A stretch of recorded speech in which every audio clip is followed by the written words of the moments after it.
Góðan daginn. Ég set hér 37. fund bæjarstjórnar sem haldinn í bæjarstjórnarsal 15. maí 2025 og hófst hann klukkan 17:06. Fundinn sitja hérna Steinunn Ingibjörg Magnúsdóttir, Hrafnhildur Hallvarðsdóttir sem stýrir hér fundi, Þórhildur Eyþórsdóttir, Ragnar Ingi Sigurðsson, Ragnar Már Ragnarsson, Haukur Garðarsson og Heiðrún Höskuldsdóttir.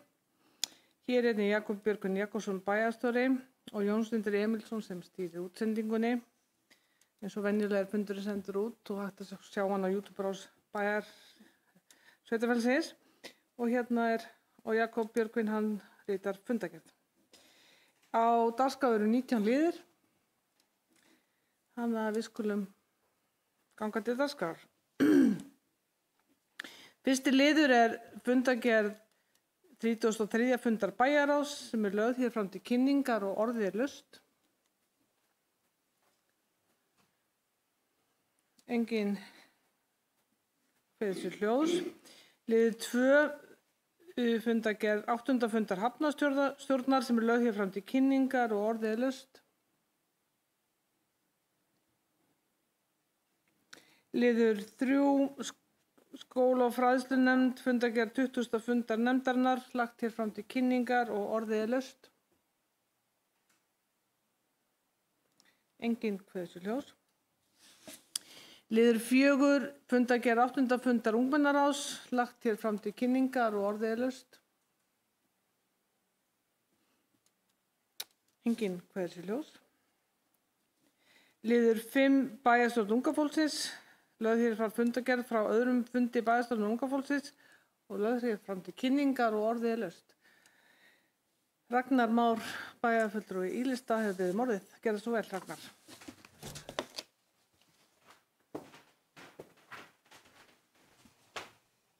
Forseti, ágætu bæjarfulltrúar, ég vildi nú bara koma hérna upp og þakka bæjarstjórn unga fólksins fyrir mjög málefnalegan og góðan fund sem var haldinn 7. maí síðastliðinn. Ég vildi bara hrósa þeim fyrir málefnalega umræðu, erindin vel sett fram, vel undirbúið og ég tala nú ekki um fundarstjórnina. Þannig að en allavega, og það er ljóst að þau það er ýmis mál sem að brenna á þeim eins og gatnakerfið og gangstéttar og skólamál og annað því líkt, fjölbrautaskólans og grunnskólans. Já, það var nú aðalega ástæðan fyrir komið upp að þakka þeim fyrir góðan fund. Takk.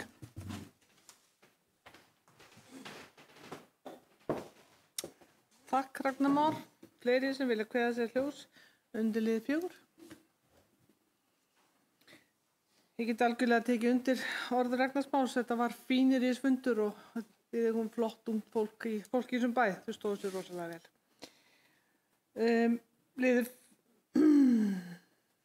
Liður 6. Bréf til bæjarstjórnar frá eftirlitsnefnd með fjármálum sveitarfélaga.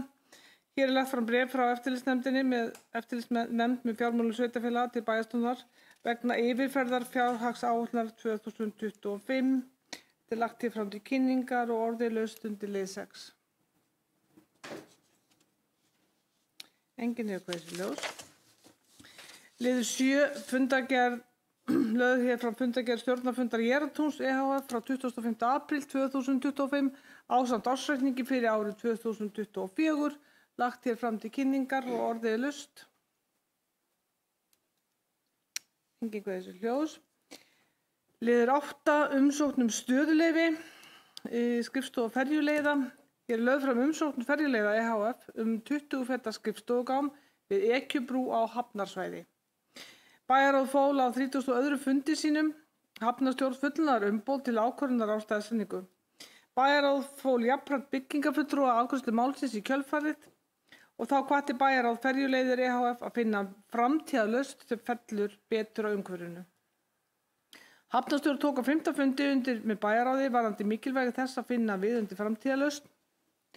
Hafnarstjórn hafði efasemdir að sú staðsetning sem lögð er til í erindinu sé heppileg út frá umferðaröryggi og öðrum þáttum miðað við umfang starfsemi hafnarinnar á þessu svæði á sumrin.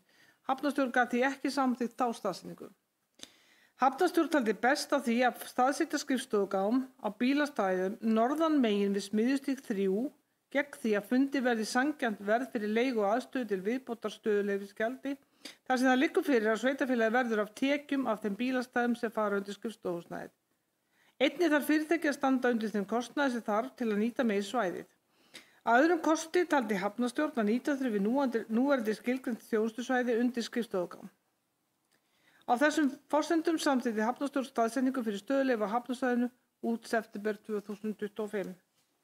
Hafnarstjórn fól formanni að taka samtal við ferjuleiðir og byggingafulltrúa varðandi við niðurstöðu Hafnarstjórnar og eftir attökum heimild til færslu á skrifstofugám innan svæðanna ef framangreindar staðsetningar eru með öllum óásættanlegar með tilliti til ytri þátta. Þetta er lagt fram til kynningar og orðið laust undir lið 8. Engin kveðsljós. Lið 9 úttekt á kennslumagni grunnskólans í Stykkishólmi. Á 19. fundi skóla- og fræðslunefndar var lögð fram skýrsla Áskars, skólaráðgjafa þjónustu, vegna úttektar á úthlutun og kennslumagni og sérkennslu eða stuðningi við grunnskólan í Stykkishólmi í samræmi við tillögur og hugmyndir í stefnumörkun og áherslum sveitarfélagsins í fjárhagsáætlun 2025. Samþykktar voru 2 aðgerðir á fundinum sem bæjarstjórn staðfesti á 34. fundi sínum. Á 20. fundi nefndarinnar voru lagðar fram tillögur að kennslukvóta og úrbótum fyrir skólaárið 2025 til 2026. Skóla- og fræðslunefnd samþykkti fyrir sitt leyti tillögur að kennslukvóta og úrbótum fyrir skólaárið 2025 til 2026. Skóla- og fræðslunefnd samþykkti fyrir sitt leyti tillögur að kennslukvóta og úrbótum fyrir skólaárið 2025 til 2026. Bæjarráð samþykkti á 33. fundi sínum fyrirliggjandi tillögur að kennslukvóta og úrbætur fyrir skólaárið 2025 til 2026 og vísaði málinu til staðfestingar í bæjarstjórn og orðið er laust undir lið 9. Engin kveðsljós. Bæjarstjórn staðfestir tillögur að kennslukvóta og úrbætur fyrir skólaárið 2025 til 2026. Hver eru samþykki þessu? Og það er samþykkt samhliða. Þá komið að 10. lið húsnæðisáætlun sveitarfélagsins. Hún er lögð hér fram. Húsnæðisáætlun sveitarfélagsins í tengslum við vinnu við gerð áætlunar fyrir árið 2025. Bæjarráð samþykkti fyrirliggjandi húsnæðisáætlun á 33. fundi sínum og orðið er laust undir lið 10. Og enginn hefur beðið orðið. Bæjarstjórn samþykkir fyrirliggjandi húsnæðisáætlun sveitarfélagsins. Hver eru samþykkið því? Og það er samþykkt samhliða. Það kom að lið 11 framkvæmdaleyfi vegna ljósleiðara lagna. Lögð er fram ósk Mílu eftir framkvæmdaleyfi vegna lagningar ljósleiðara í Stykkishólmi. Áætlaður verktími eru 15 til 20 vinnudagar og gert er ráð fyrir að hefja framkvæmdir mánaðamót júlí-ágúst 2025. Bæjarráð samþykkti á 33. fundi sínum fyrirliggjandi framkvæmdir. Orðið er laust undir lið 11. Engin kveðsljós. Þarna að væntanlega á standa bæjarstjórn. Bæjarstjórn staðfestir ákvörðun bæjarráðs. Hverjir eru samþykkið því? Og það er samþykkt samhliða. Liður 12 sameiginlegar reglur stuðningsþjónustu á Snæfellsnesi. Á 36. fundi bæjarstjórnar var lögð fram til fyrri umræðu tillaga félags- og skólaþjónustu Snæfellinga að sameiginlegum reglum sveitarfélaga á Snæfellsnesi stuðningsþjónustu. Bæjarstjórn vísaði reglunum til síðari umræðu í bæjarstjórn. Á 33. fundi sínum vísaði bæjarráð reglunum til síðari umræðu í bæjarstjórn og orðið er laust undir lið 12. Engin kveðsljós. Bæjarstjórn samþykkir sameiginlegar reglur sveitarfélaga á Snæfellsnesi stuðningsþjónustu en núverandi reglur stuðningsþjónustu munu gilda þar til nýjasta sameiginlegar reglur taka gildi. Hver eru samþykkið þessu? Og það er samþykkt samhliða. Þá kom að lið 13 skólamál.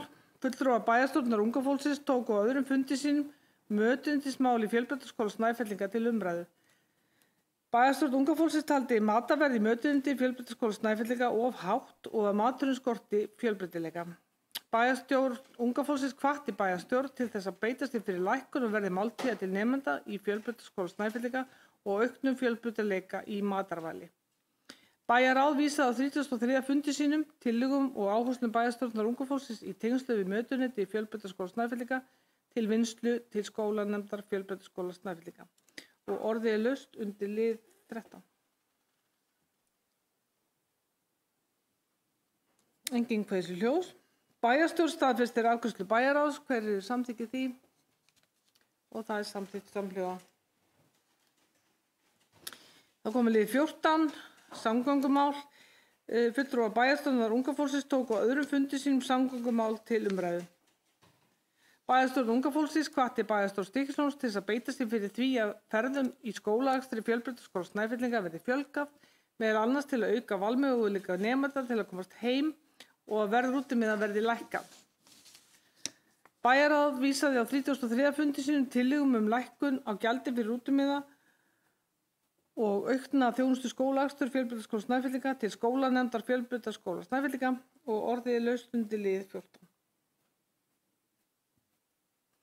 Engin kveðslu hljós. Bæjarstjórn staðfestir afgreiðslu bæjarráðs, hverju samþykkir því og það samþykkt samhliða. Þá koma lið 15, knattspyrnuvellir. Fulltrúar bæjarstjórnar unga fólksins tóku á öðrum fundi sínum ástand og stöðu knattspyrnuvalla til umræðu. Bæjarstjórn unga fólksins lagði til að nýtt gervigras verði sett á sparkvöllinn og að hafinn verði undirbúningur á lagningu tartans á hlaupabraut á íþróttavelli, en tartan mun koma til með auka nýtingu allra bæjarbúa til heilsueflingar. Bæjarráð tók á 33. fundi sínum undir með bæjarstjórn unga fólksins að mikilvægt sé að nýtt gervigras verði sett á sparkvöllinn, enda verkefnið undirbúningi hjá sveitarfélaginu og stefnt að því að það verði sett á völlinn. Bæjarráð tók undir með bæjarstjórn unga fólksins að lagning tartans á hlaupabraut á íþróttavelli komi til með að auka nýtingu allra bæjarbúa til heilsueflingar og óska eftir kostnaðarmati á þeirri framkvæmd. Að öðru leyti var málinu vísað til umfjöllunar í æskulýðs- og íþróttanefnd og orðið laust undir lið 15.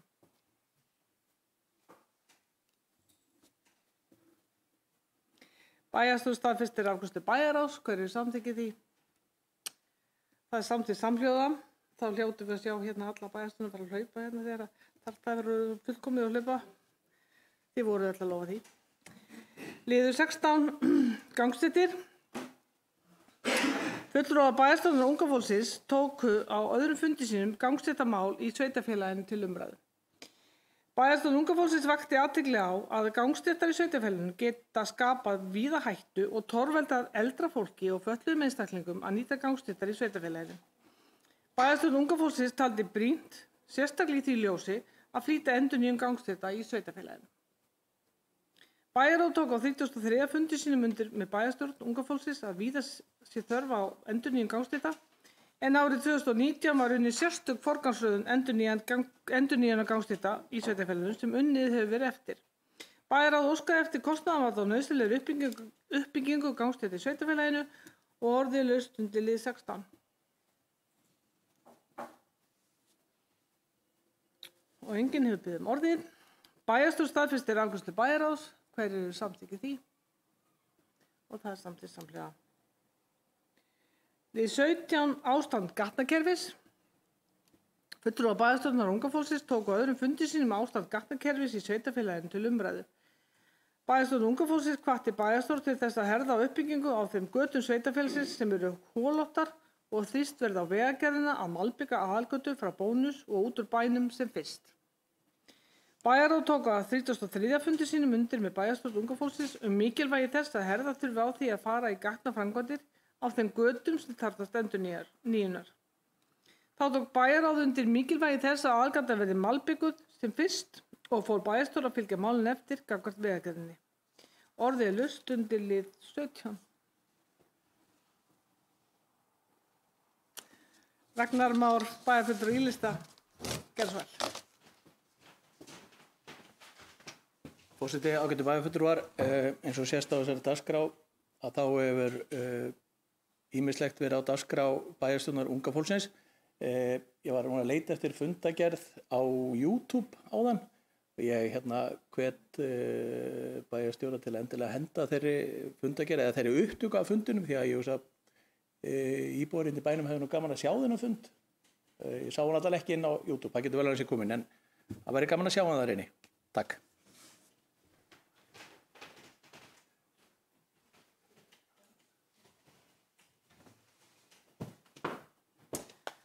Takk fyrir þetta, Ragnar. Orðið er laust undir liði 17. Jakob, gjörðu svo vel. Forseti, ef ég heyri rétt var bæjarfulltrúinn að vekja athygli á því að upptökur af bæjarstjórn unga fólksins sé ekki komin á streymisveitu sveitarfélagsins, en sá háttur er hafður á að við tökum fundinu upp, við beinum, upptakan af fundinum er ekki beinu streymi og það er bara í vinnslu og mun fara út, en þarf þá bara samþykki allra fundamanna á því sem ég held að líki fyrir nú þegar, að megi fara út.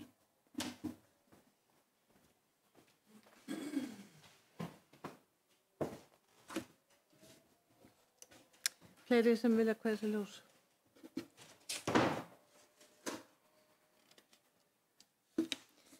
Svo er ekki. Þannig að bæjarstjórn staðfestir afgreiðslu bæjarráðs, hverju samþykkið því.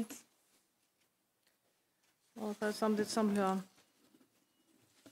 Þá komið að 18. lið, ársreikningur 2024. Lagður hefur verið fram ársreikningur sveitarfélagsins fyrir árið 2024.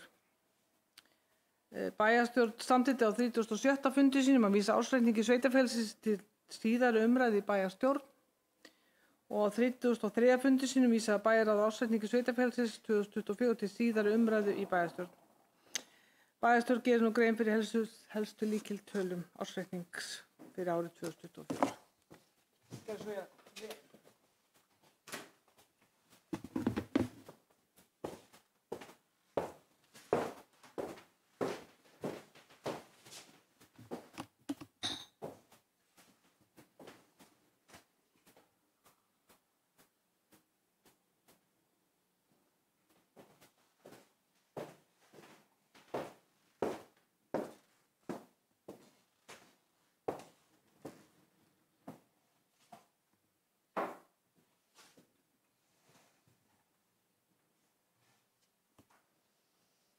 Já, forseti, ég ætla að gera hérna stutta grein fyrir árinu 2024, eða því sem hæst bar á því ári, ásamt því að draga saman svona helstu tölur úr ársreikningi áður en ég lesi yfir þá bókun sem að liggur fyrir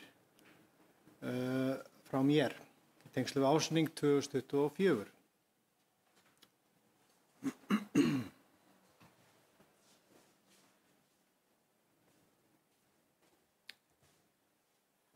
Nú framkvæmdir á Höfðaborg héldu áfram á árinu 2024 og glænýr og rúmgóður salur var tekinn í notkun. Veggir á neðri hæð voru brotnir niður og það sem áður voru herbyggir var sameinað í bjartan og rúmgóðan sal. Salurinn hýsir félagsstað aftanskins félags eldri borgara og auk þess sem að nýtist íbúum á Höfðaborg og gestum vel, svo sem til viðburðarhalds og funda.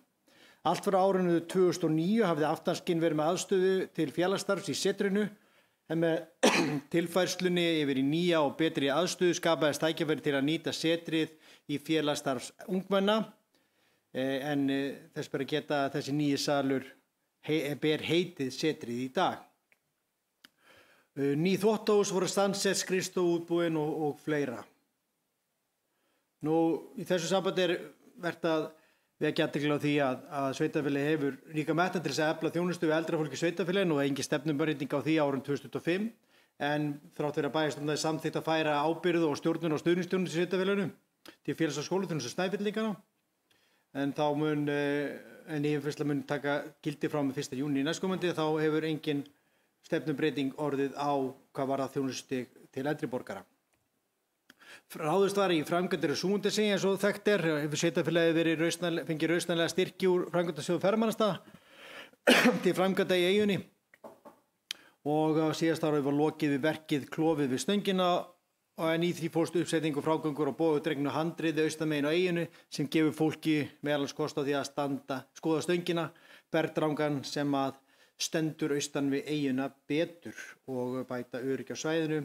Nú, þetta á grunni deiliskipulagsvinnu sem fórum í á sínum tíma, fengu styrk frá framkvæmdasjóði í það verkefni jafnframt og þar var gert ráð fyrir að við myndum setja svona brogadegin handrið vísvegar eiguna til að bæta öryggi, en það langtíma verkefni og þetta það fyrsti áfangin í því verkefni. Nú, þetta höndunin sést hérna náttúrulega ágætlega á þessari mynd sem hér á slæðinni og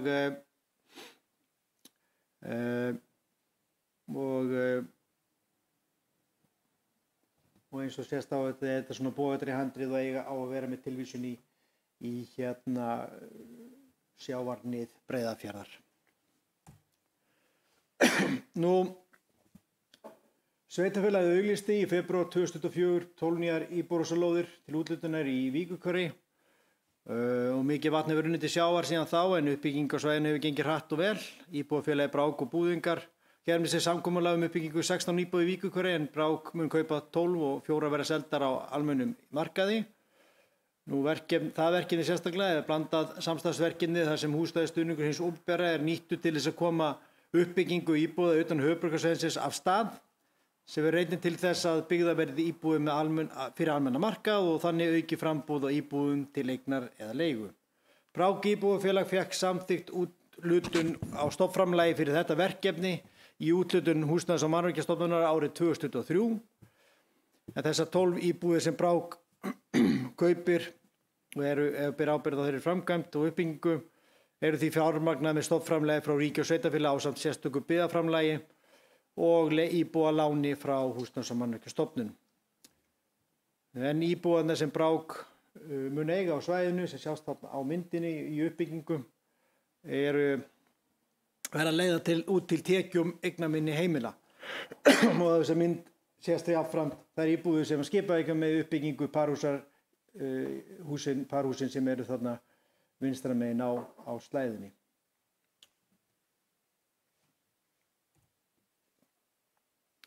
Nú, mikil uppbygging í Stykkishólmi og 2 svipsterk og falleg hús voru byggð við aðalgötuna árið 2024 og sjást þau hér á þessum myndum. Húsin eru byggð í gömlum stíl sem einkenni bæjarmynd Stykkishólms. Bæði húsin eru byggð á lóðum sem hafa staðið auða til fjölda ára og falla framkvæmdirnar vel að stefnu sveitarfélagsins um þéttingu byggðar. Þá eru bæði hús í eigu verkalýðsfélaga sem túlka má sem aukna eftirspurn fólks til að sækja hólminn heim og njóta þeirra góðu þjónustu afþreyingar sem hér stendur öllum til boða. Viðarslokun á 25 metra útilöginni var orðin tímabær þar sem dúkurinn sem var að mestu upprunalegu var farin að segja til sín. Verkið var ekki hægt að vinna nema í hlýju og þurru og því þótti heppilegast að ráðast í verkið snemma að sumri til. Til að forðast vætu þurfti að reisa einfalda yfirbyggingu yfir laugina og meðan unnið var að viðhaldi á dúk sundlegarinnar. Það var einnig farið í smávægilegar lagfæringar á innanlaug, flísalögn í kringum laug að löguð og sturtuklefa lagfærið og ýmis önnur viðhaldsverkefni. Svona fyrst farið var í þetta umfangsmikla verkefni á síðasta ári. Og þið sjáuð hér þær myndir af þessum framkvæmdum sem voru töluvert umfangsmiklar.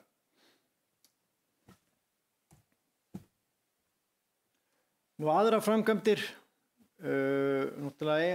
framkvæmdir voru nú helst gatnagerð á síðasta ári í Víkurhverfi, en önnur framkvæmdaverkefni má sjá þarna upptalin og það voru ráðist til að mynda í umfangsmikla framkvæmdir á tónlistarskóla Stykkishólms með það markmið að bæta loftgæði í húsinu, mikla endurbætur og stór hluti af því var viðhaldsframkvæmd. Mikla endurbætur voru unnar í félagsheimilinu Skildi meðan öll salernisaðstaða tekin í gegn. Auk þess sem hér hefur upptalið hefur sveitarfélag sinnt hefðbundnu framkvæmdum og viðhaldi og jafnframt farið áframhald á þeim verkefnum sem snúa stígagerð í bæjarlandinu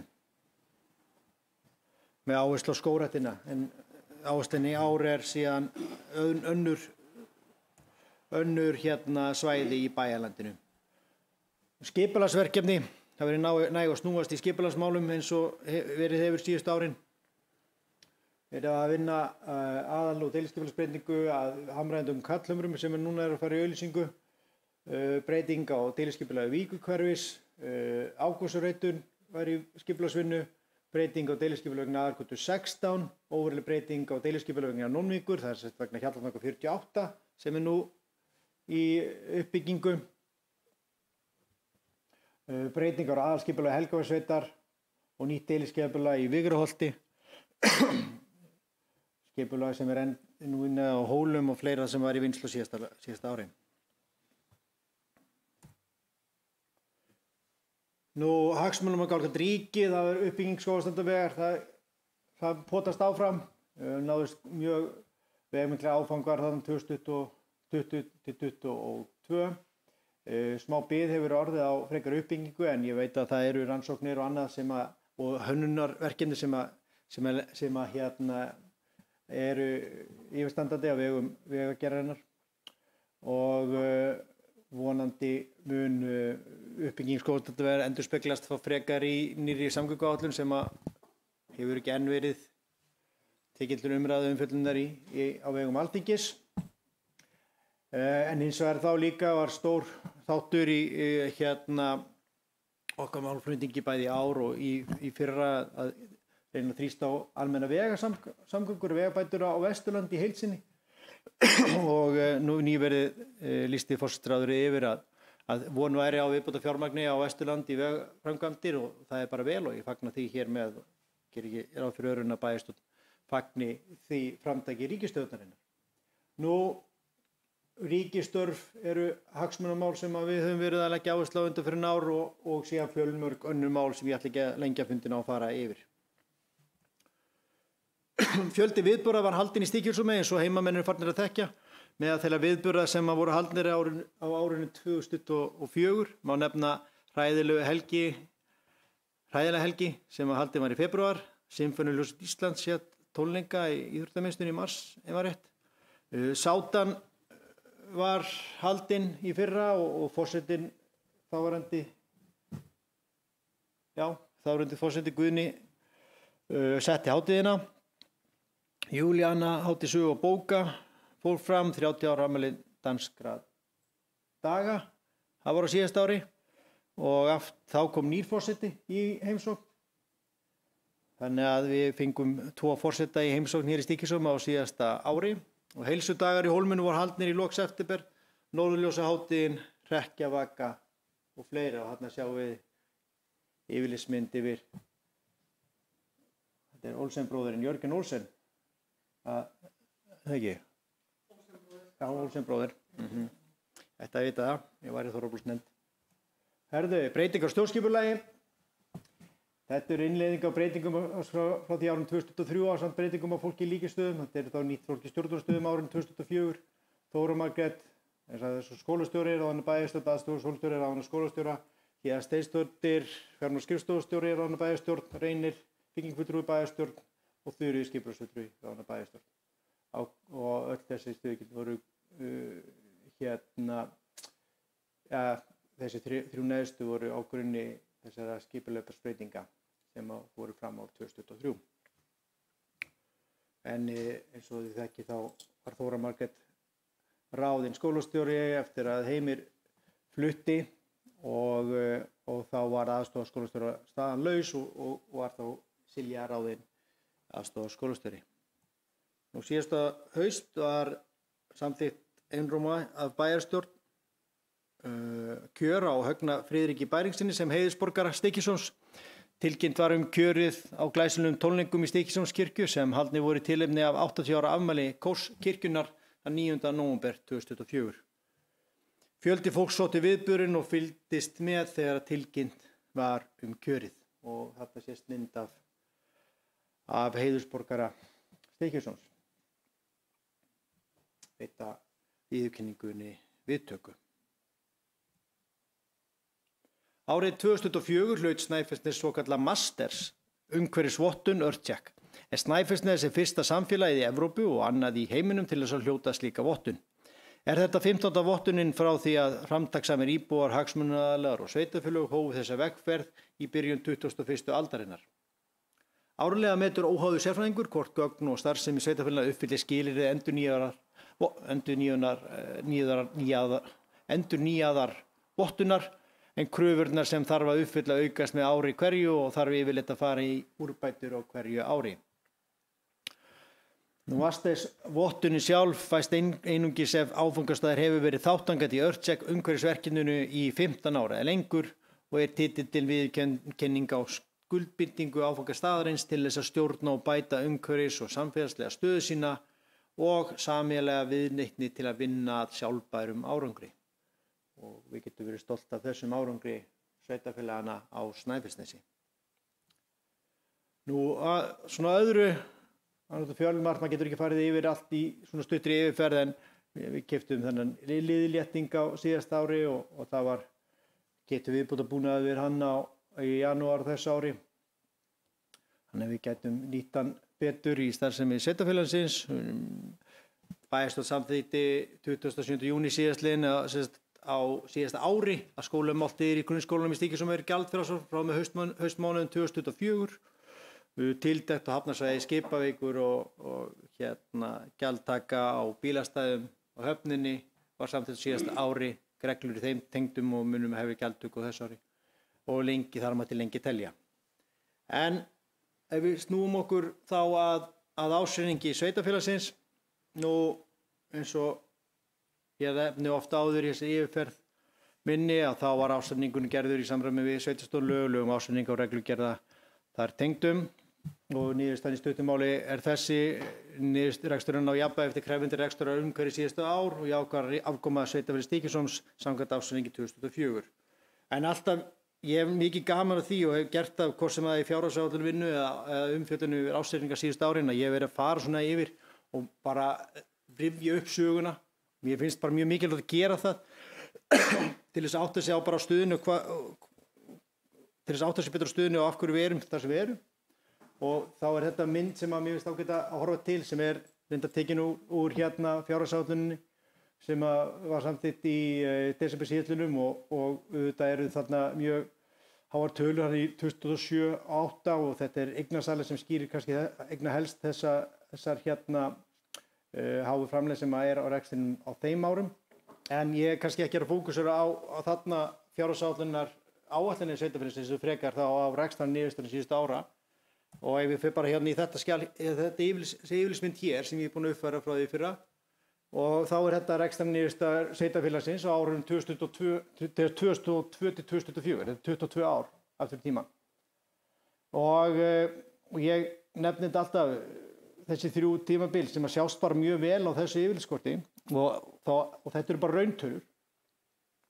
Sjáðu hérna lengst til vinstri þá 2002 og 3, 4, 5 og þar og alveg lengst til hægri þá árið 2024 sem fór þá jákvæð niðurstaða núna á þessu ári.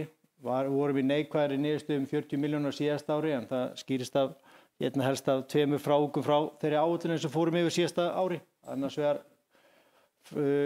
frávik í fræðslumálum og hins vegar vegna viðbótarframlags í brú lífeyrissjóð en við fórum ágætlega yfir það á síðasta ári og ætla ekki að lengja fundin á þeirri umfjöllun. En ef við tökum síðan bara aftur, bara til þess að átta sig á samhengi málanna, ef við tökum þetta uppreiknum við tekjur sveitarfélagsins í ár til að hafa einhverja mynd, þá sjáum við hvað þetta hafði mikil áhrif miðað við tekjur sveitarfélagsins. Þetta ekki heilagur samanburður, þetta bara til þess að gefa einhverja mynd á umfangið, á tapi og áfalli sveitarfélagsins árið 2002 til 2006 miðað við tekjur í dag. Þetta væri eins og við værum svo sjáum við 2004, þetta náttúrulega eftir að skilin hvarf og hætti hér í Stykkishólmi. Það var gríðarlegt högg og inn í það högg kemur síðan fjármálahrunið sem hafði töluverð áhrif hér, meiri jafnvel hér en önnur sveitarfélög, myndi ég vilja segja. Því það kemur svona ofan í annað áfall og síðan að vera rétt úr kútnum hana sérstaklega með uppbygging og fjarðarþjónustu 2012, 13, 14 og síðan upp í 2019 og síðan kemur COVID. En þið sjáið samt sem áður með samanburði við hinn áföllin ef með þetta verið tekið sveitarfélagsins þá það kannski ekki eins umfangsmikil áföll eins og var hér áður. Maður ber með þessar rauntölur hér sko. En þetta hefur náttúrulega sétt að segja, ef maður horfir á öll þessi ár, þið sjáu þetta ekki mörg ár sem er í ákveðum rekstrarafgangi. Þannig að það hefur sína sögu þá stöðu sem við erum með í dag, hvað var að fjárhagsstöðu sveitarfélagsins. Nú, lántökur sveitarfélagsins eru hér í rauntölu, 180 milljónir 2006, 236, 2012, síðustu 2 kjörtímabil eru síðan þarna. Þessar 432 milljónir voru samþykktar áður en það kjörtímabil hófst. Þannig að þetta eru lántökurnar sem mestu lántökur hafa verið í kringum COVID-ið þarna. 2020 sem var mjög erfitt rekstrarár fyrir sveitarfélagið, 2021 einnig og síðan náttúrulega framkvæmdina við Víkurhverfi þarna 2024. En bara aftur líka, sögulegt yfirlit.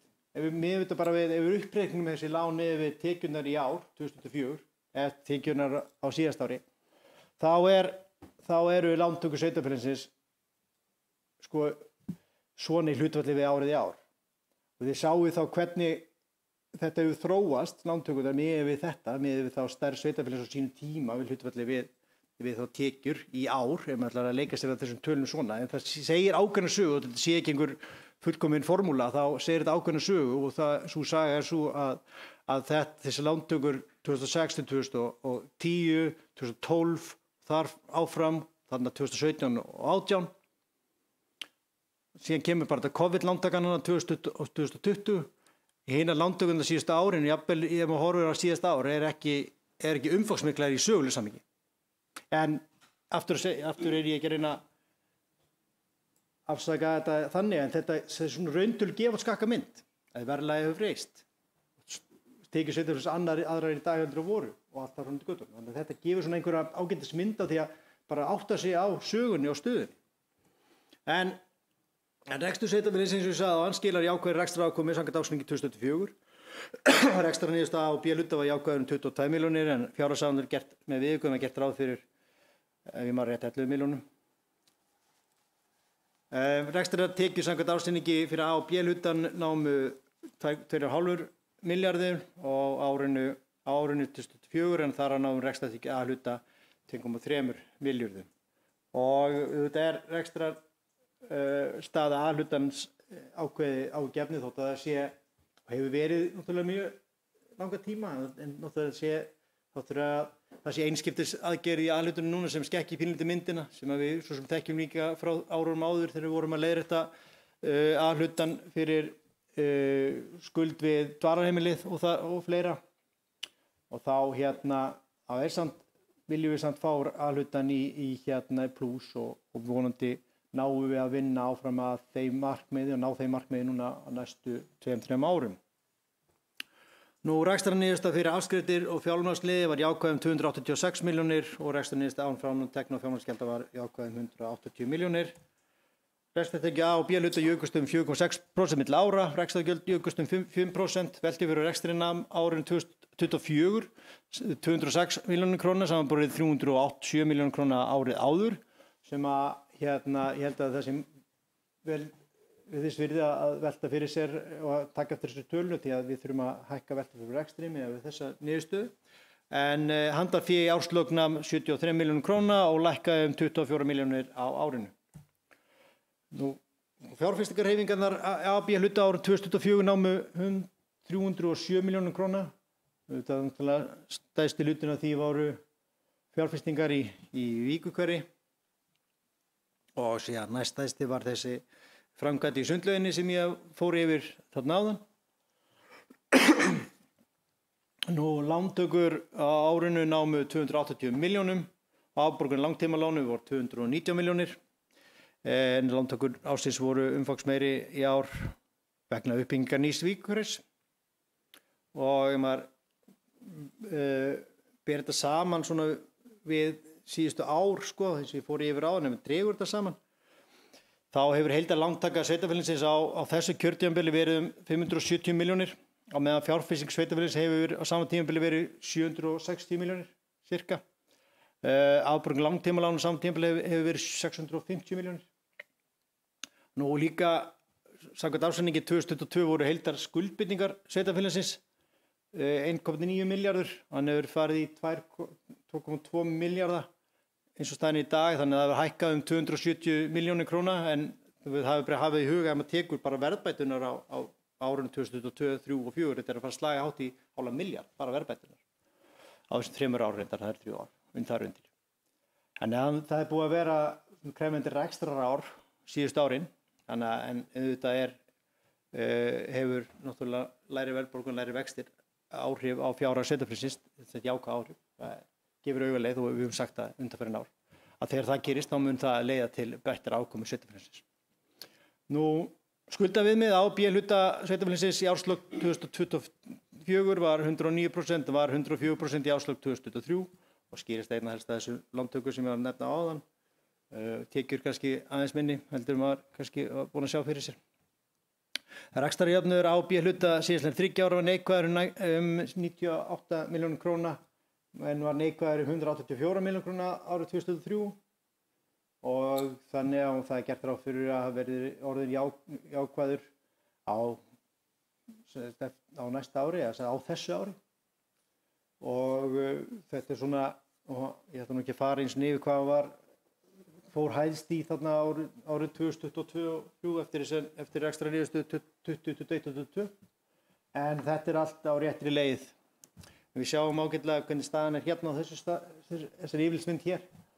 Ársreikningur 2023 þetta lengst til vinstri og ársreikningur 2024, þetta þá bara rauntölur og þarna sést hvernig þessi tölur sem ég nefndi áðan, afkoma fyrir afskriftir og fjármálagsliði jákvæð 286 milljónir samkvæmt ársreikningi 2004, afskriftir 100 milljónir, fjármálatekjur og fjármálagsgjöld, þetta gjöld fjármálagsgjöld 180 milljónir og rekstrarniðurstaðan jákvæð 22 milljónir og síðan sjáum við hvernig þetta þróast áfram samkvæmt áætlunum ef það ganga eftir og það eins og ég sagði áðan þá er þetta framþungar áætlanir og ég bara vek athygli á eignasölu þarna í lok tímabilsins sem þarf að hafa í huga þegar maður lítur á þessar áætlanir.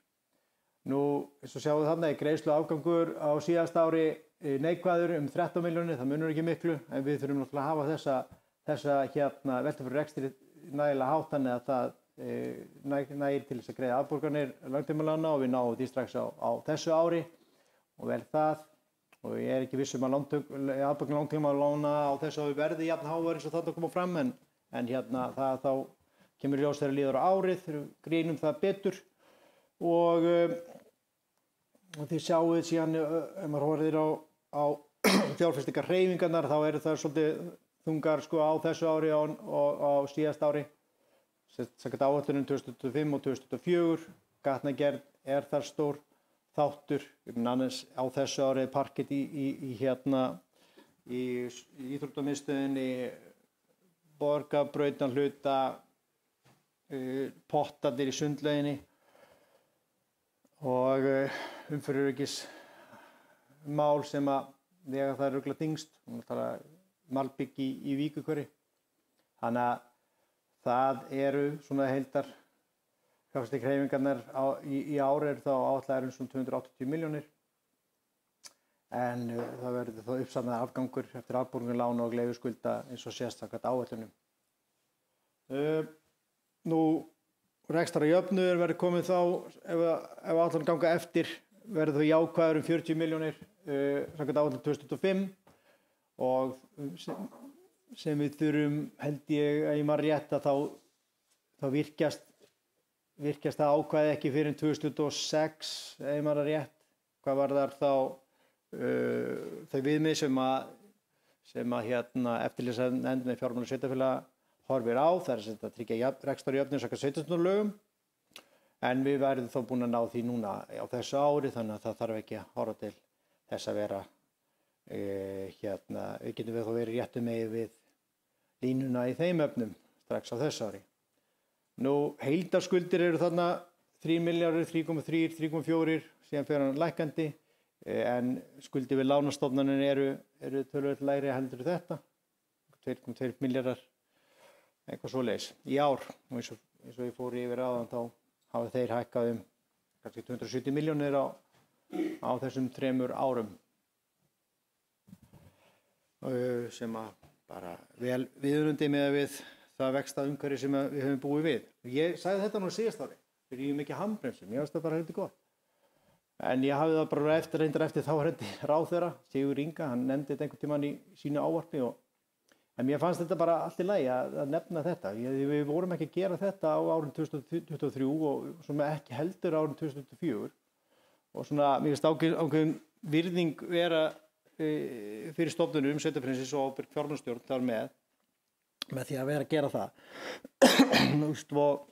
Og í því að trúa ekki endilega á kollsteypur og svona handbremsur kemur að rekstri sveitarfélaga og frekar þá að vinna með aðhald og eftirlit og svona koma breytingar jafnt og þétt í átt að afkomubætandi ráðstöfunum og þá á grunni samtals og samvinnu. Mér sýnist þetta bara ganga ágætlega, rekstur sveitarfélagsins, svona miðað við það. Nú, það sem að mér finnst svo sem einkenna, eins og ég sagði áðan stefnumörkun bæjarstjórnar að það borin virðing fyrir stofnunum sveitarfélagsins og þeirri mikilvægu þjónustu þar sem það sinnt og reynt að komast fram í á kollsteypum hjá þeim stofnunum með ófyrirsjáanlegum afleiðingum þegar áföll hafa dunið yfir og þannig fremur reynt á markvissan hátt að vinna sig út úr verkefninu með ábyrgum hætti og að yfirvegun með stjórnunum sveitarfélagsins. Og það á bæði við meirihluta og minnihluta í sjálfu sér. Það engar tillögur hérna sem koma frá hvorki með meirihluta og minnihluta sem eru eitthvað á þá leið að það sé að vera kollsteypa eða rífi handbremsu og grípa til ráðstöfunar með einhverjum hætti sem hefur afdrifur ekki áhrif á sveitarfélagið eða rekstur sveitarfélagsins eða þá þjónustu sveitarfélagsins. Þannig að ég held að ég geti sagt að bæjarstjórnin í heild sinni er hérna ábyrg hvað þetta varðar. Minnst ef maður horfir bara til umfjöllunar og þeirra tillaga og samþykkta sem að liggja fyrir síðustu árin. Og ég nefni nú í haust að þá var farið umfangsmikla vinnu við að rýna rekstur sveitarfélagsins vegna þá þess árs sem við erum yfirstandandi árs árið 2005 undir heitinu aðgerðaráætlun að auka aðhald í rekstri sveitarfélagsins. Þar lágu til dæmis fyrir 20 tillögur, 15-20 tillögur þar sem við höfum verið að vinna með í ár og með það markmiði að þær tillögur voru afkomubætandi fyrir árið 2005 og mun væntanlega endurspeglast í niðurstöðum ársreiknings sveitarfélagsins fyrir árið 2025. En allar þessar aðgerðir sem við fórum í fengu umfjöllunar í fastanefndum og verið var að vinna að þeim með þessu viðmið sem nefndi áðan með samtal og samvinnu að leiðarljósi. Þetta myndi ég alveg geta fallið undir að sveitarfélagsins stjórnaði af ákveðinni skynsemi og ábyrgð með samvinnu að leiðarljósi. Nú, áherslu bæjarstjórnar, ég hef nefnt þetta áður, þetta er óbreytt. Skapa eftirsóknarvert umhverfi fólk og fyrirtæki, standa vörð grunnþjónustu sveitarfélagsins, sérstaklega hag barna og fjölskyldna þeirra og eldra fólks, sækja af ábyrgð fram með samfélagslegum mikilvægum fjárfestingum innviða og sem komið til með að skapa svigrúm til eflingar samfélagsins á svæðinu, tryggja skuldaviðmið og skuldahlutfall sé að lækka á tímabilinu og þá erum við að horfa væntanlega á fjárhagsárlegum tímabilið í heild sinni og þessar áherslur og markmið bæjarstjórnar endurspeglast í fyrirliggjandi ársreikningi og samþykktum áætlunum. Ég nefndi það líka áðan, ég fyrir minni, auðvitað þarf að minna markvisst að því að ná velti fyrir rekstri. Mér veist það ekki nægilega hátt eins og staðan í dag en áætlunin gerir ráð fyrir það hækki nú strax á þessu ári sem er vel. En auðvitað þarf það að vera nægilega hátt til að standa undir afborgunum skulda og skuldbindinga. Nú, kannski bara að lokum, eins og ég sagði fyrir umræðu, það er ánægilegt að rekstur sveitarfélagsins sé að ná jafnvægi þrátt fyrir krefjandi rekstrarumhverfi og mikla verðbólgu undanfarin ár. Við vorum komin með reksturinn í ágætis jafnvægi hérna árið 2019 og voru áætlanir bara það að þetta gengi jafn og þétt tilbaka. Sem var árið 2020 og 2021 voru áætlanir það að þetta gengi jafn og þétt tilbaka og það er að gerast, það endurspeglast í þessar niðurstöðu hér og niðurstöðu síðustu ára. En ég fór þarna yfir í upphafi máls míns að þetta er ekki saga síðustu 2-3 ára. Það er ekki síðasta saga síðustu 2-3 ára að við vorum að greiða 500 milljónir í verðbætur á 3 árum. en allar bæjarstjórnir síðustu 5 kjörtímabil hafa samt auðvitað haft hagsmuni sveitarfélags að leiðarljósi, leikskóla, fara í gatnaframkvæmdir og reynt að taka ákvarðanir um fjárfestingar og uppbyggingu innviða sem nýtir samfélaginu og þess vegna eru með þessa heildarskuldbindingu lánastofnanir 2,2 milljarða eins og daginn í dag. En núna fer áhrif verðbólgu í rekstri sveitarfélags minnkandi og ég held að við getum ekki annað en verið bjartsýn á fyrir árin 2024, 2025 og 2026. Og það er svona ekkert óvænt við þessa niðurstu ásetningisins, ég get svona sagt það.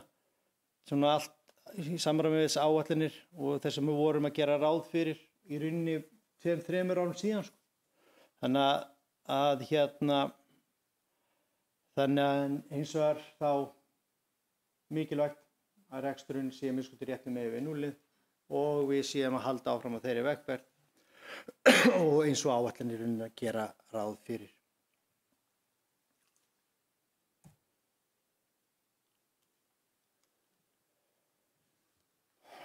Nú, við byggjum á traustum grunni, við þurfum ekki nema bara að fara yfir eignasafn sveitarfélagsins til að sjá að við byggjum traustum grunni. Við þurfum ekki nema að horfa til þeirra þjónustu sem við veitum í öllum stofnunum sveitarfélagsins við byggjum góðu grunni. Við erum með framúrskarandi mannauð í öllum stofnunum og við erum með frábært samfélag, þannig að við byggjum á virkilega góðum og traustum grunni. Sveitarfélag býr að þessum eignum sem við eigum og að veita góða þjónustu og við getum verið stolt af því þjónustu sem við veitum. En auðvitað eru alltaf ýmsar áskoranir sem liggja fyrir rekstri og þetta er alltaf spurningum hvernig maður nær fram sínum markmiðum í rekstrinum og það er verið að reyna að stýra hér svona einhvern veginn þannig málum að það fer jafnt og þétt niður, skuldaviðmið og skuldahlutfall fara jafnt og þétt niður svona þegar horft til lengri tíma, það hefur verið að gera síðustu árin og verið að byggja sig upp jafnt og þétt eftir áföll í kringum þessi 3 áföll í rauninni, síðasta áföllin náttúrulega þetta sem var kringum 2020 til 2022. Nú, og ég ætla ekki að endurtaka þessar áherslur bæjarstjórnar sem fóru yfir áðan, þetta eru sumum áherslur og hafa verið undanfarin ár. Bara enda kannski á því að segja að árið 2024 var bara frábært ár og árið 2025 ber farið mjög vel af stað. Það var margt áunnist á síðustu árum og enn fleiri verkefni og áskoranir framundan og verður gaman að takast á við þau verkefni og við getum bara að láta okkur hlakka til þeirra verkefna. Við erum nákvæmlega stöðugleiki í rekstri, það er samt áskoranir framundan og hlutir sem við þurfum að horfa til. Við vonandi náum við einhver með þessum aðhaldsargerðum sem við samþykktum síðasta haust að ná fram þessum afkomubætandi ráðstöfunum sem við erum að grípa til á þessu ári og leggja það enn betri og sterkari grunn að betri þjónustu í framtíðinni og rekstri þá sveitarfélagsins. En ég vil bara nota tækifærið svona að lokum og þakka bæjarstjórn og starfsmönnum sveitarfélagsins fyrir þeirra framlag til ábyrgsreksturs í sveitarfélaginu. Ljúka hér með þá yfirferð minni yfir þessa kynningu þá en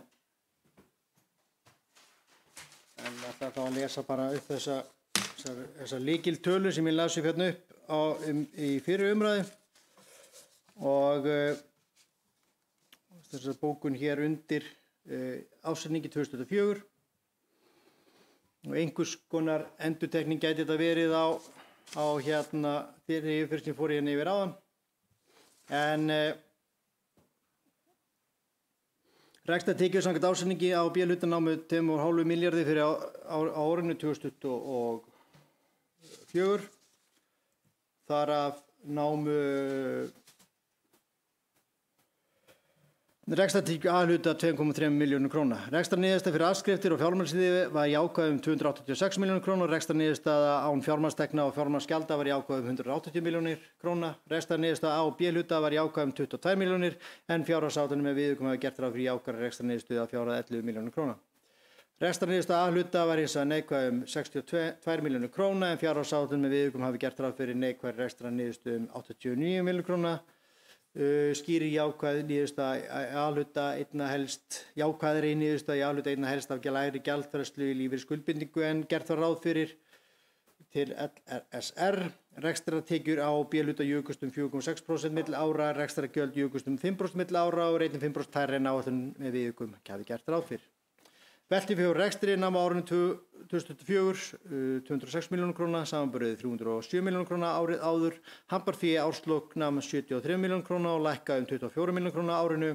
Fjárfestingar, hreyfingar á B-hluta námu árinu 2024 307 milljónir króna, lántökur árinu námu 280 milljónir króna, afborgun langtímalána voru 219 milljónir króna. Skuldaviðmið á B-hluta sveitarfélagsins í árslok 2024 voru 109% en rekstrarjöfnuður á B-hluta síðastliðinna 3 ára var neikvæður 98 milljónir króna. Fjárhagsáætlanir sveitarfélagsins gera ráð fyrir að rekstrarjöfnuður ná jafnvægi í árslok 2025.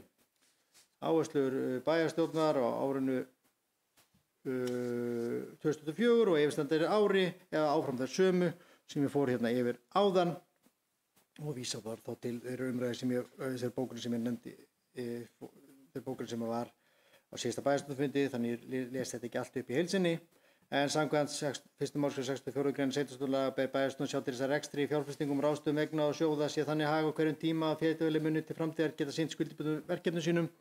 Samkvæmt niðurstu ástæðningu og áætlun sveitarfélags er ekkert að bendi til þess að sú skylda bæjarstjórnar sé ekki uppfyllt. Áfram að leggja áherslu á ábyrga fjármálastjórnar sem gætir aðals og ábyrgðir í rekstri sveitarfélagsins á sama tíma og þjónusta við íbúa verður best og verður á kosið.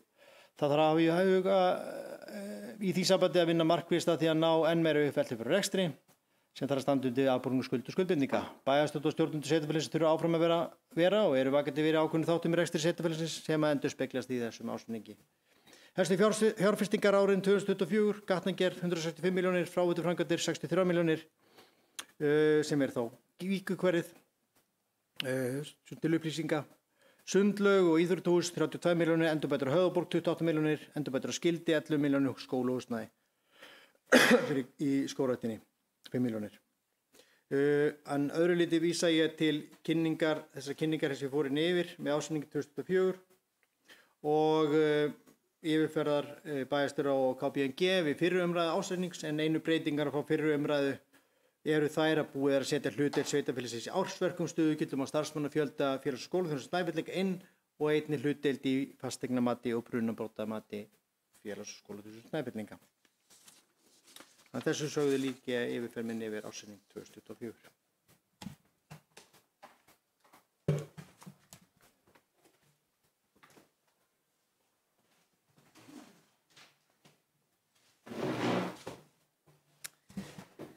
Takk fyrir þessa góðu kynningu, Jakob. Velti fyrir mér hvað þú fengi hraðalestri þegar þú varst í grunnskóla. En orðið er laust undir lið 18.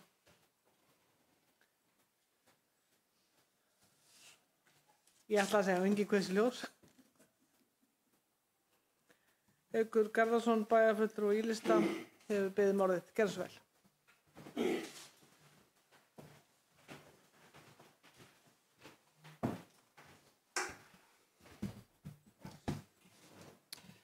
Forseti, bæjarfulltrúar, bæjarstjóri. Ég þakka bæjarstjóra fyrir yfirferð á helstu framkvæmdum og helstu lykiltölum bókhalds.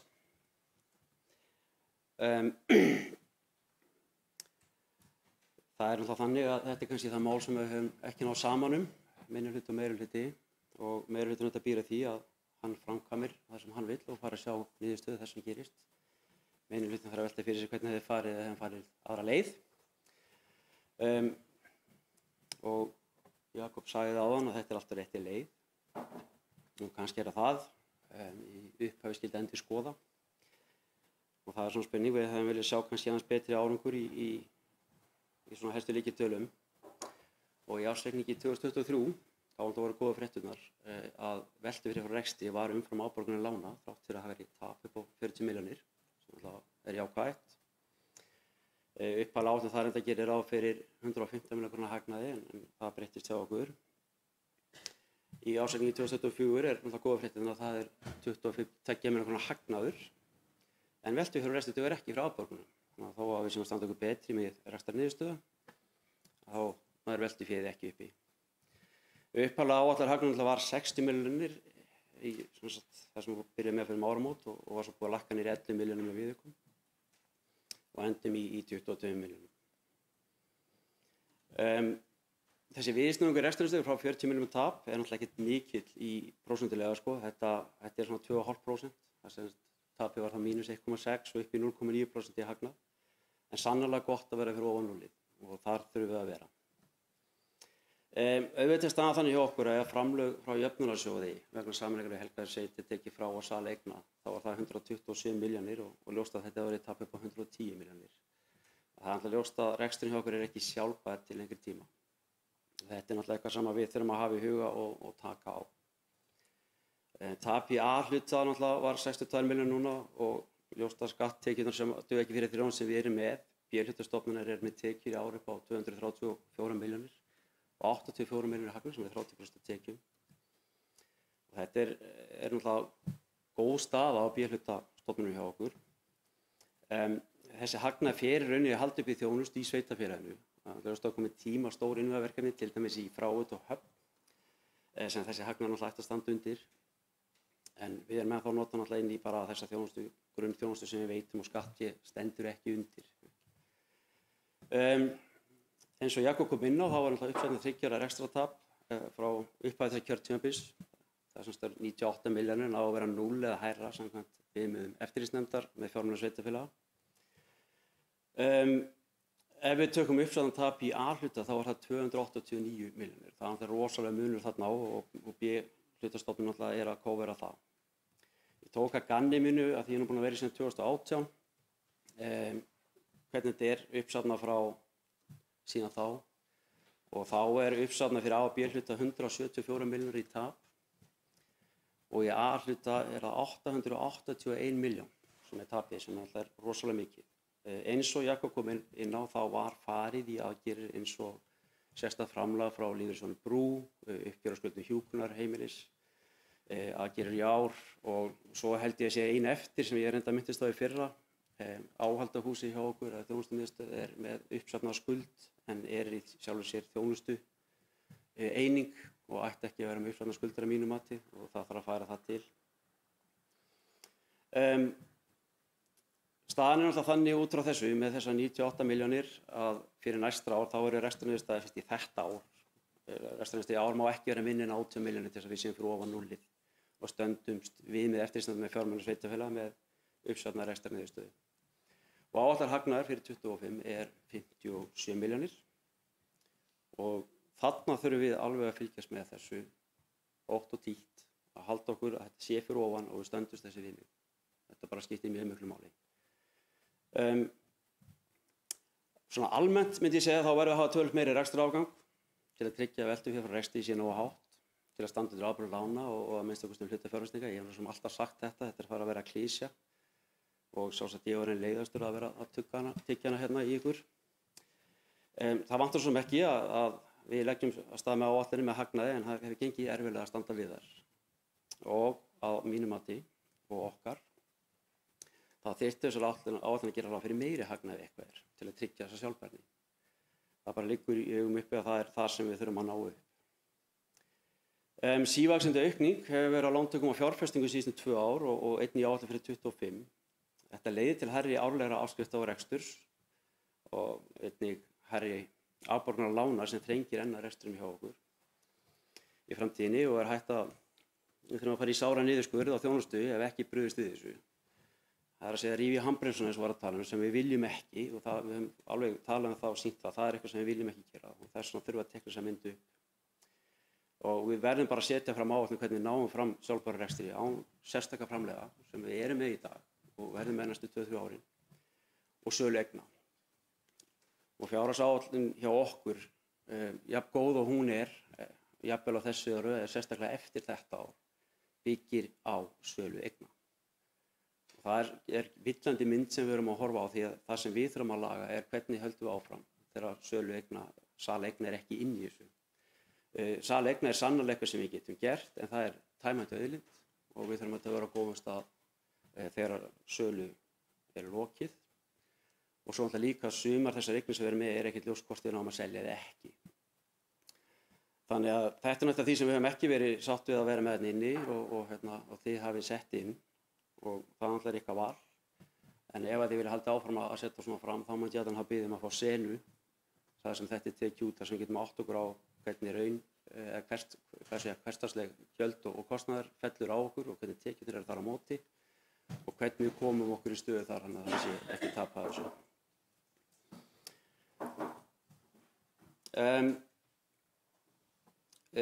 Jakob fór hérna yfir, ég ætla að segja enn og aftur, sögulega gildi og það er alveg gott að fara yfir það. Það þarf kannski ekki að gera á hverju ári en við séum þetta einu svona kjörtímabili, jafnvel tvisvar og svona reynda að kasta þessu fram og hvernig þetta væri. Ég kíkti nú aðeins á þetta líka og skoðaði til þess bara skuldastöðu. Skuldastaða 2002, þá skuldaði félagið 1,1 milljarð og hækkunin upp til 2015 frá 2002 var 300 milljónir, fór upp í 1,4 milljarð. En skuldastaðan hefur aukist úr 1,4 milljarð frá 2015 til 2024 um 1,9 milljarð. Það er vel yfir 100% þar og það er náttúrulega þannig. Stefna, Jakob myndist líka á að stefna bæjarstjórnar var að tryggja skuldum með skuldum sé að lækka og ég ætla þá allan að bara benda á það að áætlun 2024-2025 ganga alltaf þvert gegn þeirri stefnu. Lántakan þar er bara hærri heldur en að borga niður og við það bæta svo verðbætur og þar alveg þá náttúrulega ef þú horfir á tímabilið í heild þá setur það press á það líka. Þetta er svona líka eitt af því sem við höfum bent á. Þetta er að setja rosalega press á okkur. Þetta er orðið erfið staða og ég veit ekki alveg hvernig við ætlum að leysa þetta, hvernig við komum út úr þessu. Það þarf virkilega að fara að setjast niður og finna út úr því að við séum með sjálfbæran rekstur, þannig að það sem að bara tekjur og gjöld sem við höfum dagslega án sölu eigna og án einhverja sérstakra innborgana sem við höfum alltaf núna vegna sameiningar, hvernig reksturinn hjá okkur stendur undir því. Lykiltölurnar, auðvitað rekstrarniðurstaða 3 ára, það sem við erum að horfa núna, ég vona innilega að við náum að standa við það í ár og ef við erum að stefna að gera það ekki þá finnst mér að við þurfum að sjá það fljótt og bregðast við því. Veltu við fyrir rekstri, þetta er kannski það 2 mikilvægustu tölurnar sem við horfum á núna og mín skoðun var alltaf sú að besta leiðin til þess að nálgast þetta að auka veltu við fyrir rekstri væri að reyna að minnka skuldirnar. Minnka afborganirnar, minnka skuldir, fá minni verðbætur. Það er sársaukalausasta aðgerðin að mínu mati. Það að auka tekjur fyrir sveitarfélagið er ekkert auðvelt. Það gerist yfir tíma og svona hvað við höfum að stjórna er tiltölulega lítið en þetta er eitthvað sem gerist mjög hratt. Þannig það er eitthvað sem við þurfum að taka á í framtíðinni. Ég lofaði að hafa þetta stutt og ég var allan að styttra heldur en Jakob þannig að ég nota það sem viðmið en ég ætla bara að koma með bókun sem er eftirfarandi. Undirrituð vilja vekja athygli á því að þrátt fyrir ársreikning 2024 sínu 22 milljónir króna hagnað er staða rekstursins veik. Það er ljóst að án sérstaka framlaga frá jöfnunarsjóði upp á 96 milljónar sameiningar við Helgafellssveit og vegna sölu eigna upp á 31 milljón. Hefði niðurstaðan verið verulega neikvæð eða tæplega 110 milljónir í tap. Hafi ykkur einnig sérstaka athygli að sveitarfélagið þarf að taka lán til að standa undir afborgun lána og daglegum rekstri sem er óásættanlegt til lengri tíma. Þetta sýnir svart á hvítu að reksturinn gengur ekki án utanaðkomandi aðstoðar og sölu eigna. Það er brýnt að bæjarstjórn taki þessa stöðu föstum tökum og hefji þegar í stað vinnu við að endurskoða rekstur sveitarfélags með það að markmið að ná frá sjálfbærni án þess að reiða sér á tímabundin framlög eða sölu eigna. Undirrituð vísa í fyrri bókanir og umfjöllun vegna fjármála sveitarfélagsins og telja enn að standa verið betur að gera fjárhagsáætlun fyrir sveitarfélagið sem og eftirfylgni með stöðu reksturs. Undirrituð sitja því hjá við afgreiðslu ársreikninga 2024. Að lokum vilja undirrituð koma fram þökkum til starfsfólks, bæjarfulltrúa og endurskoðandi sveitarfélagsins fyrir þeirra framlag við gerð ársreiknings. Undir þetta skrifar íbúalistinn Haukur Garðarsson, Ragnar Már Ragnarsson og Heiðrún Höskuldsdóttir. Takk fyrir.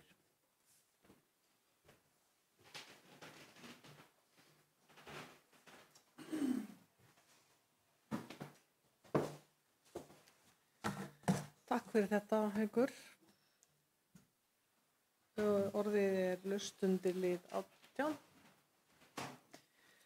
Ragnar Ingi, bæjarfulltrúi Hálsdals, hefur beðið orðið. Gerðu svo vel, Ragnar.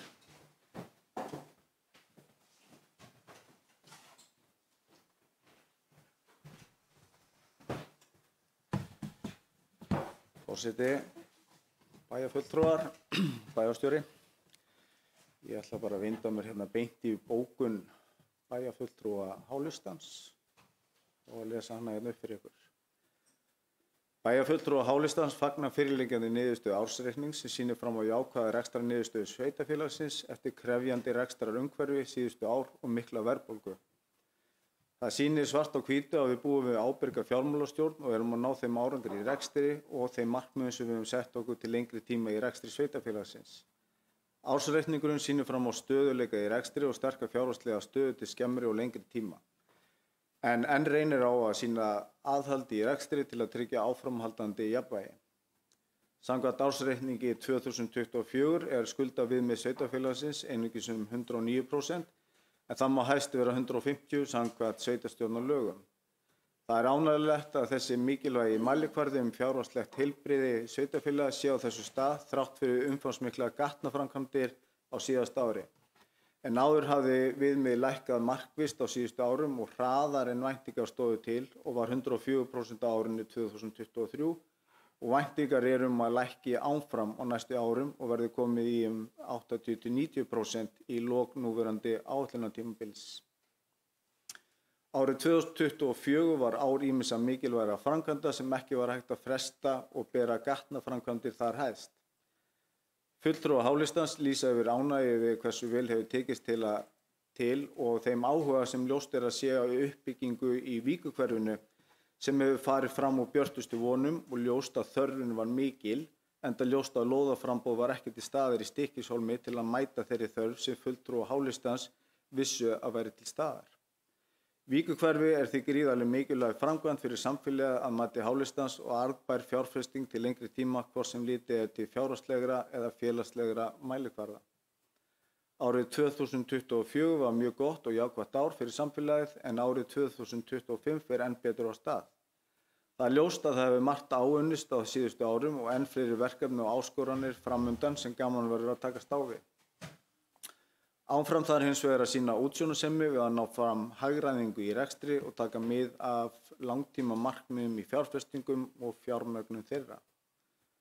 Og undir þetta ritar Hrafnhildur Halldórsdóttir, Ragnar Ingi Sigurðsson, Þórhildur Eyþórsdóttir, Steinunn Magnúsdóttir fyrir Hálistan. Takk fyrir.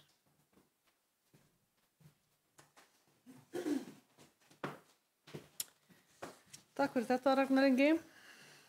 Orðið enn laust undir lið 18. Enginn kveður sér hljóðs. Verður alltaf jafn hissa þegar minnihlutinn er á móti öllu en við unnum þetta saman. Við unnum fjárhagsáætlunum saman, við unnum allt saman og ég man ekki eftir að mörgum tillögum hvað átti að skera niður, hverju átti að sleppa, hvaða þjónustu áttu við að sleppa að veita bæjarbúum. En það kemur kannski bara í næstu fjárhagsáætlun. En þá ætla ég að bera ársreikning 2024 undir atkvæði. Hverjir samþykkja ársreikning 2024? Hverjir eru á móti ársreikning 2024? Og hverjir sitja hjá? Það er ljóst að ársreikningur 2024 var samþykktur með 4 atkvæðum bæjarfulltrúa Hálista og bæjarfulltrúar Í-lista sátu hjá. Bæjarstjórn sveitarfélagsins Stykkishólms hefur á fundi sínum í dag 15. maí 2025 afgreitt ársreikning fyrir aðalsjóð og B-hluta fyrirtækja bæjarins vegna ársins 2024 að loknum 2 umræðum í bæjarstjórn og umfjöllun í bæjarráði. Löggiltur endurskoðandi bæjarins hefur kynnt athugun sína á fjárreiðum bæjarins og sett fram ábendingar og lagt mat á reikninginn í endurskoðunarskýrslu sem liggur fyrir sem fylgiskjal með ársreikningum. Einstaka liði í ársreikningi vísað til skýrslu endurskoðanda og skýringar við ársreikningi sem verður birtur á heimasíðu bæjarins. Nú munu bæjarfulltrúar og bæjarstjórar árita ársreikninginn. Meirihluti bæjarstjórnar. Þeir sem samþykktu og setjum við ekki bara á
Þá höldum við fundum áfram. Meirihlutinn og bæjarstjóri hafa undirritað ársreikninginn og það er komið að síðasta liða dagskrá sem eru minnispunktar bæjarstjóra. Gerðu svo vel, Jakob.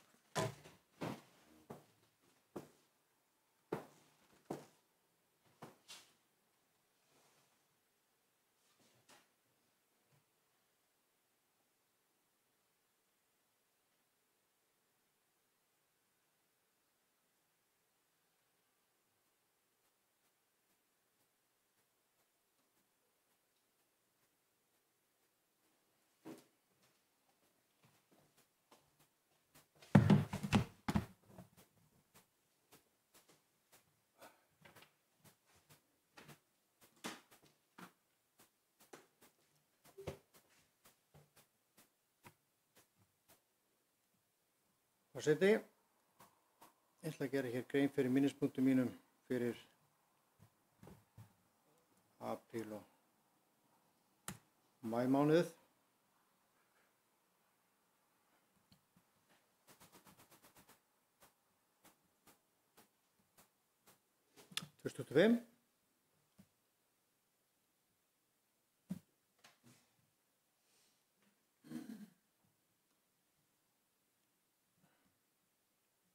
Þannig að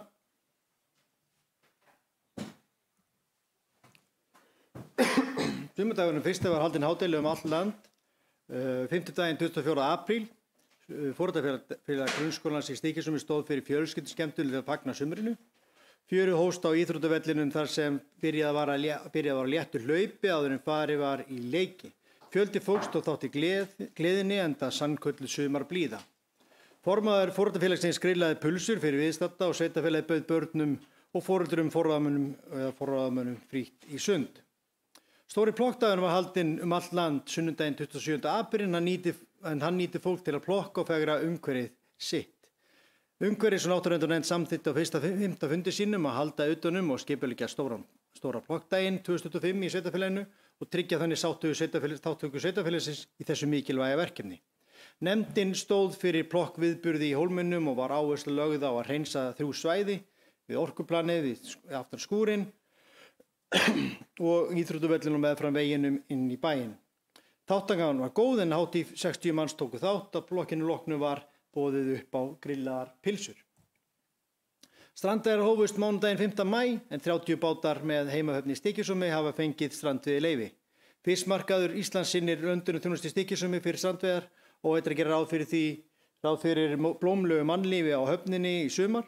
Matvagnarnir vinsælu verða á sínu stað og grásleppu veiðar á Breiðafirði hefjast á 20. maí venju samkvæmt.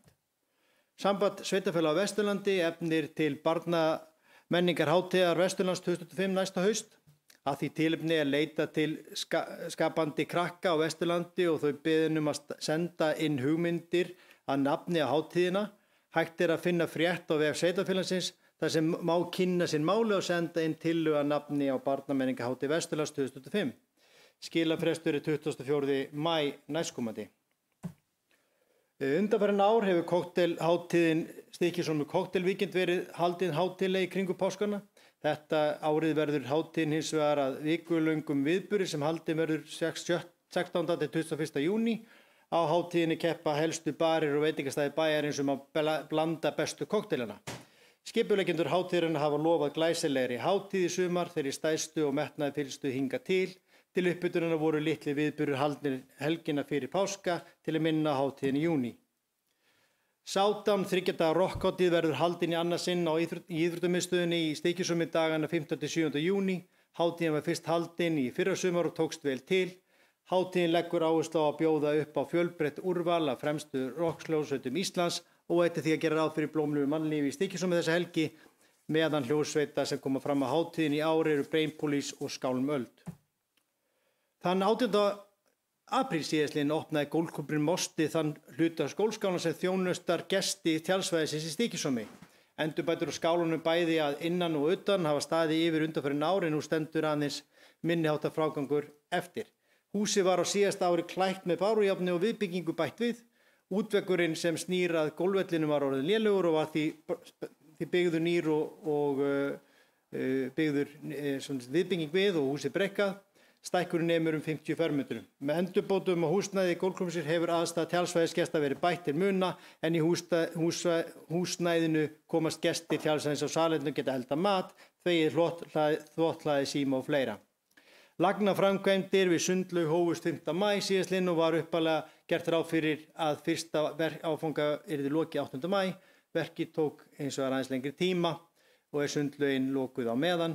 Opnað verður eins fljótt og auðið og allt kapp lagt á að klára framkvæmdina sem fyrst. Eins og kunnugt stendur til að endurnýja heitu pottuna og þurfti því að loka lauginni vegna lagnaframkvæmda á bakkanum. Nú þegar þessum áfanga verksins lokið Sundlaug, vaðlaug, innulaug opin en pottasvæði loka vegna framkvæmda við endurnýjun potta. Opnað verður svo fyrir heitu pottana þegar búið að fjarlægja þá gömlu og nýju og stærri pottum komið fyrir. Gert ráð fyrir að verk verði klárað undir lok maímánaðar. Í sumar einnig gert ráð fyrir sánaklefa og infrarautuklefi bætist við aðbúnað sundlaugarinnar svo aðstæða kemur í tilbúinni einingu sem komið verður fyrir á sundlaugabakkanum þegar hún kemur.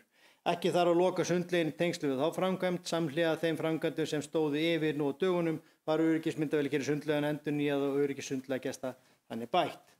Húseiningar sem sveitarfélag festi kaup á nýverði voru fluttar til Stykkishólms í aprílmánuði. Flutningarnir gengu vel og hefur einungum verið komið fyrir á sínum stöðum. Í forgangi verður að staðsetja þau húsnæði sem nýta á til kennslu og fyrir Regnbogaland en stefnt að því að þau verið tilbúin í haust áður en skólastarf hefst eftir sumarfrí. Guðni Sumarlaunsson hefur verið ráðinn í starf verkstjóra í Áhaldhúsi sem auglýstar 7. mars síðastliðinn. Frá árinu 2018 hefur Jón Begg Agnarsson sinnt verkstjórn í Áhaldhúsi en hann lætur á störfum 30. apríl næstkomandi. Hann lét á störfum 30. apríl síðastliðnum. Jóni færðar þakki fyrir velun störf í þágu samfélagsins og gott samstarf. Þá Guðna Sumarlaunssyni óska til hamingju með starfið og velfarnaðar í starfi. Dagur Emilsson hefur verið ráðinn í starf verkefnastjóra framkvæmd og eigna hjá sveitarfélagi Stykkishólms sem auglýst 28. mars síðastliðinn. Gert ráð fyrir að Dagur hefji störf fyrir sveitarfélagi í júní næstkomandi. Sveitarfélagi óskar Degi til hamingju með nýju stöðuna og velfarnaðar í starfi. Sveitarfélagið hefur auglýst eftir kraftmiklu fólki í skemmtileg störf sumarið 2025. Eftirfarandi stöður voru auglýstar: flokksstjórar vinnuskóli, aðstoð og stuðningur við vinnuskóla, samfélagsflokkurinn, starfsmenn í sláturgengi og grænstörf, aðstoð og stuðningur við sumarnámskeið, opið nú fyrir skráningar í vinnuskólan og samfélagsflokkinn fyrir sumarið 2025. Vinnuskólinn fyrir ungmenni fædd 2007-2012. Bæjarstjórn samþykkti á 5.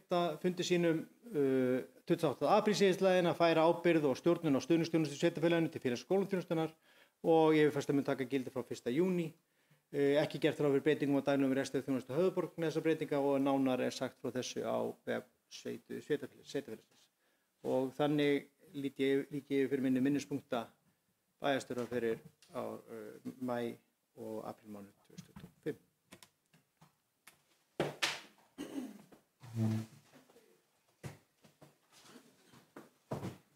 Takk fyrir þessa minnispunkta, Jakob.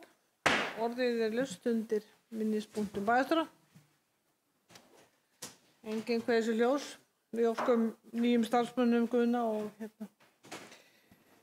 Guðna og Degi til hamingju með ný störf og takk fyrir góða fundarsetu, ekki stöðun og slít fundi klukkan 18:34.